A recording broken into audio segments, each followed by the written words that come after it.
যে কোনো পদার্থের একদম ক্ষুদ্রতম রূপ হিসেবে সাধারণত আমরা কাকে দেখি না, একটি পরমাণুকে। তার মধ্যে একটি পরমাণু, এই পরমাণুর একদম কেন্দ্রে খুব সূক্ষ্ম, খুব স্বল্প স্থানে রয়েছে পরমাণু নিউক্লিয়াস, যার মধ্যে কে কে আছে, প্রোটন এবং নিউট্রন। এই প্রোটন এবং নিউট্রন সহ যে নিউক্লিয়াস, এর মধ্যেই কিন্তু জমা থাকে পদার্থের ম্যাক্সিমাম ভর, বা পদার্থের বা পরমাণুর প্রায় সমস্ত ভরটি এই নিউক্লিয়াস নামক এই স্থানে কিন্তু আবদ্ধ রয়েছে।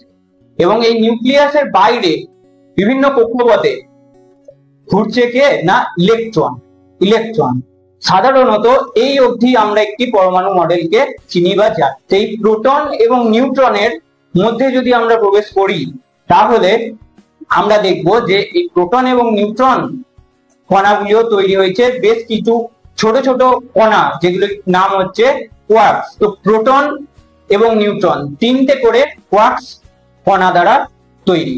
প্রোটনের মধ্যে দুটি আপ কোয়ার্ক এবং একটি ডাউন কোয়ার্ক থাকে, এবং নিউট্রনের মধ্যে দুটি ডাউন কোয়ার্ক এবং একটি আপ কোয়ার্ক থাকে। তো এই যে প্রোটন এবং নিউট্রনের মধ্যে এই কোয়ার্কস কণাগুলি রয়েছে, এইগুলিও আবদ্ধ থাকে একে অপরের সাথে স্ট্রং নিউক্লিয়ার ফোর্স এর দ্বারা। এই স্ট্রং নিউক্লিয়ার ফোর্স হলো ফান্ডামেন্টাল ফোর্স, যেটা পদার্থবিদ্যার একদম ইউনিভার্সাল ফোর্স, ফান্ডামেন্টাল। সেই ফোর্স গুলির মধ্যে সব থেকে স্ট্রং, সব থেকে শক্তিশালী বল বা ফোর্স, যার কারণ হচ্ছে গ্লুঅনস। তো এই গ্লুঅনস এর কারণে কিন্তু কোয়ার্কসরা একে অপরের সাথে স্ট্রং নিউক্লিয়ার ফোর্স এর মাধ্যমে আবদ্ধ হয়।